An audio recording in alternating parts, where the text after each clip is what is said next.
السلام علیکم۔ آج پھر دو احادیث پیش کر رہا ہوں جن کو صحیح احادیث کہا جاتا ہے۔ اس میں سے ایک حدیث شریف کو ہم درست مانتے ہیں، اور یہ اس لیے دو حدیثوں کا کمپیریزن آپ کے سامنے پیش کر رہا ہوں کہ تاکہ ہمارا موقف آپ کے سامنے آ جائے کہ مسئلہ کیا ہے اور ہم کس طرح ایک حدیث کو زیادہ کس کرائٹیریے پر ہم اس کو زیادہ درست مانتے ہیں۔ تو دونوں حدیثیں میڈیکل سے متعلق ہیں، اور حضور پاک صلی اللہ علیہ وسلم جو ہے وہ کوئی ڈاکٹر بن کے نہیں آئے تھے، اسی لیے وہ ان کا اصل جو مشن تھا وہ ہدایت کا تھا۔ تو ضمناً چونکہ حضور پاک صلی اللہ علیہ وسلم کا آئی کیو لیول ہم سمجھتے ہیں کہ ساری انسانیت سے زیادہ تھا، تو انہوں نے بہت سے دیگر شعبوں میں بھی، زندگی کے دیگر شعبوں میں بھی کچھ نصیحتیں فرمائی ہوں گی۔ اب وہ صحیح رپورٹ ہوئی ہیں نہیں ہوئی، لیکن جو کچھ انہوں نے فرمایا ہوگا صاف ظاہر ہے کہ وہ ہم سب کے لیے مفید بھی ہوگا، بہتر بھی ہوگا اور کریکٹ بھی ہوگا۔ لیکن بہرحال اس میں سے پہلی جو حدیث ہے وہ یہ ہے کہ حضور صلی اللہ علیہ وسلم نے صحابہ سے فرمایا اونٹنی کا پیشاب پینے کے بارے میں فرمایا۔ تو اب اس میں پہلی بات تو یہ کہی جاتی ہے کہ بھئی ہندو اگر گائے کا پیشاب پیتے ہیں تو مسلمانوں میں تو اس کا حکم ہے، اونٹ کا پیشاب پینے کا حکم ہے۔ تو پہلے اس ڈیفرنس کو ذرا ہم دور کر لیں کہ ہندوؤں کی طرح یہ مسلمان گائے اس کے اونٹ کے پیشاب کو کا نہ تو حکم ہے، نہ اس کو متبرک سمجھتے ہیں، نہ مقدس سمجھتے ہیں، نہ غذا کے طور پر لیتے ہیں۔ اگر ہے بھی یہ بات تو ایک دوائی کے طور پر ہے، اور دوائی میں تو خیر ایک بہت ساری گنجائش ہوتی ہے، پتہ نہیں ہومیوپیتھک میں تو کتنے کیڑوں کا جوس نکال کے آپ کو دوائی بنائی جاتی ہے، وہ ایک علیحدہ ایشو ہے۔ لیکن یہ واقعہ بھی ایسے نہیں ہے، جس طرح پوری طرح رپورٹ نہیں ہوا۔ اس کا پس منظر یہ ہے کہ جب مکہ کے مہاجرین جب آئے مدینہ شریف میں تو یہ زرعی علاقہ تھا، یعنی یہاں پہ پانی کی بہتات تھی جو ان کی طبیعت کے ساتھ میل نہیں کھاتا تھا، جیسے پہاڑ کے لوگ میدان میں آ جائیں۔ تو صحابہ کرام جو ہے وہ پیلے پڑ گئے۔ اب یہ پیلے کا جو لفظ آیا ہے اس سے محسوس یوں ہوتا ہے کہ یرقان ان کو جو ہے نا اس کا وہ ایک قسم کا ڈیٹیکٹ ہونے لگا۔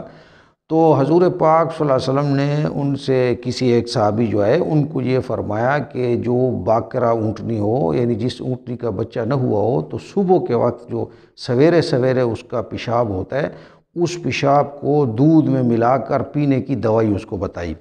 اب پہلی بات تو یہ ہے کہ یہ کوئی نئی بات نہیں تھی جو حضور صلی اللہ علیہ وسلم نے بتائی، یہ کوئی وحی سے کوئی نئی چیز نازل نہیں ہوئی تھی۔ یہ ایسے تھا کہ نجد کے علاقے میں یہ علاج عام تھا کہ وہ جو ہے وہ اونٹنی کے اس یعنی جو میں طریقہ بتا رہا ہوں اس کو وہ یرقان کے علاج کے لیے استعمال کرتے تھے۔ اب حضور صلی اللہ علیہ وسلم نے کیوں بتایا، دوسروں کو پتہ نہیں تھا۔ میرا اپنا اس میں گمان یہ ہے کہ حضور پاک صلی اللہ علیہ وسلم جب بچپن میں انہوں نے شام کی طرف سفر کیا تھا تو نجد کے علاقوں سے گزرتے ہوئے، شمال کے علاقوں سے گزرتے ہوئے انہوں نے شاید اس کو پک کیا ہوگا، اور یہ بھی ہو سکتا ہے کہ ان کو وحی کے ذریعے ہو۔ بہرحال اینی ہاؤ یہ حضور صلی اللہ علیہ وسلم نے ان کو یہ علاج بتایا۔ اور آج کل بھی جدہ میں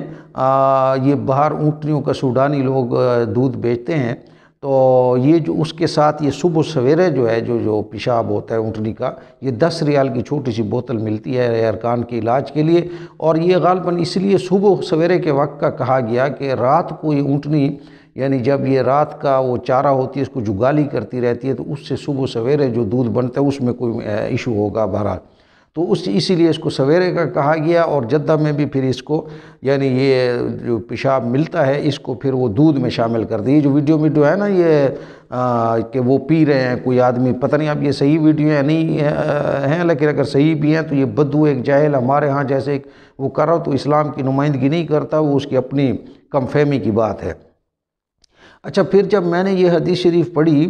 تو میں نے سب سے پہلے تو اس پہ تھوڑا ریسرچ کرنے کی کوشش کی۔ آپ بھی کر لیں، گوگل میں آپ لکھیں کیمل یورین فار کیور، تو ہیپیٹائٹس کے کیور کے لیے۔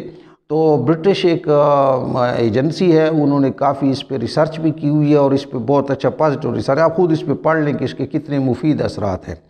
اور اس کے بعد پھر میں اس پہ بھی لگا رہا کہ کوئی مجھے سامنے کا واقعہ سامنے نظر آ جائے بیس کے کسی کو فائدہ ہوا۔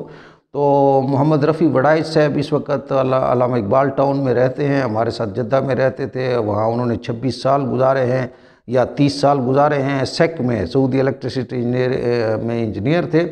تو انہوں نے مجھے بتایا، ابھی بھی وہ حیات ہیں، ان کے ایک مینیجر تھے، غامدی ایک مینیجر تھے، اور ان کے والد 80 سال کے، ان کو یرکان تھا، اور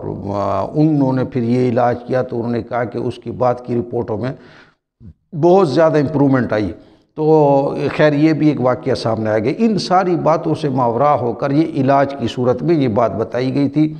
اور چونکہ میری اپنی جو ریسرچ ہے، اس میں ریسرچ سے مراد یہ کہ میں نے جو میڈیکل رائے اس کی پڑھی ہے، جو سائٹس میں نے آپ کو بتائی ہیں، تو اس میں چونکہ مجھے یہ ویلڈ نظر آتی ہے، یہ مفید نظر آتی ہے، اس لیے اس حدیث شریف کو، اگرچہ ہمارا یہ سکوپ ہے ہی نہیں کہ ہم جو سماج کی چیزیں ہیں ان سے ہٹ کر کسی چیز کو لیں، لیکن ہم اس حدیث شریف کو ہم صحیح سمجھتے ہیں۔ ہمارے پاس کیا کرائیٹیریا ہے صحیح اور غلط کہنے کا؟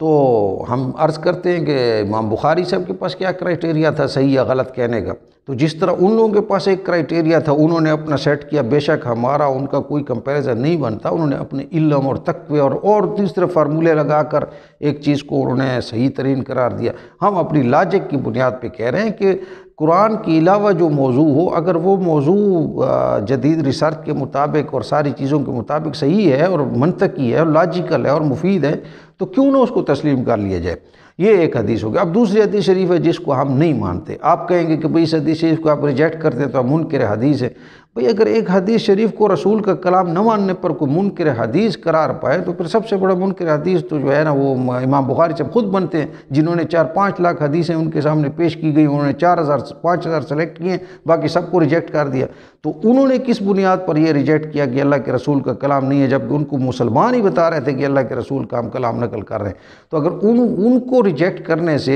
یعنی امام بخاری صاحب اگر اتنی لاکھوں حدیثوں کو کہیں کہ یہ ٹھیک نہیں ہے، حضور کا کلام نہیں ہے، تو اس بات پہ اگر ان کو منکر حدیث نہیں کہا جا سکتا، تو اگر ہم چند حدیثوں کے بارے میں کہیں کہ ہم ان کو اللہ کے رسول کا کلام نہیں مانتے، تو ہمیں منکر حدیث کیوں کہا جائے؟ تو وہ دوسری حدیث جو ہے وہ یہ ہے کہ اگر کسی کے دودھ میں یا کسی جگہ مکھی گر جائے، تو اس مکھی کو اگر اس کا ایک پر اس کا مکھی میں گرا ہے تو اس کو پورا ڈبو دو، اسی لیے کہ حضور صلی اللہ علیہ وسلم نے فرمایا ہے کہ مکھی کے ایک پر میں بیماری ہے، دوسرے پر میں شفا ہے۔ چونکہ اس بات کا نہ کوئی منطق ہے، نہ ہمیں اس کا کوئی سامنے آئی ہے یہ بات، نہ میڈیکلی کسی جگہ میں بتائی ہے، تو ہم یہ سمجھتے ہیں کہ یہ ہمارا رسول کا کلام نہیں ہے۔ سمپل سی بات ہے۔ اور مختصر بات یہ ہے کہ ہمیں قرآن شریف پہ فوکس کرنا چاہیے۔ قرآن میں فرمایا گیا شہد میں شفا ہے، ہم اس بات کے، قرآن کی بات کے ہم رسپانسیبل ہیں، ہم ہر اسپیکٹ سے، ہر دلیل سے اس کا دفاع کریں گے۔ اس کے علاوہ جو کچھ کہا گیا ہے کسی بھی چیز کے بارے میں کہ شفا ہے، قرآن کے علاوہ اگر کہیں کسی اقوال میں، فقہ میں، حدیث میں کہیں بھی کہا گیا، ہم اس کے رسپانسیبل ہے ہی نہیں، پتہ نہیں وہ صحیح کوٹ ہوا ہے یا نہیں ہوا، ہمارے ساتھ قرآن پہ بات کی جائے۔ تو بہرحال یہ دو حدیثیں میں نے صرف موقف واضح کرنے کے لیے آپ کو پیش کر دی ہیں کہ ہم کس طرح چیزوں کو لیتے ہیں، ان حدیث کو جو قرآن کے ساتھ ریلیونٹ نہ بھی ہوں، اور کوئی حدیث شریف آئی ہو تو ہم اس کو کس بنیاد پہ کبھی اس کو درست قرار دیتے ہیں، یا پھر ہم اس حدیث کو نہیں وہ لیتے۔ لیکن دونوں صورتوں میں ریفرنس ہم اس کو پھر بھی نہیں لیتے، ریفرنس قانون سازی کے لیے ہم صرف قرآن کو لیتے ہیں۔ السلام علیکم۔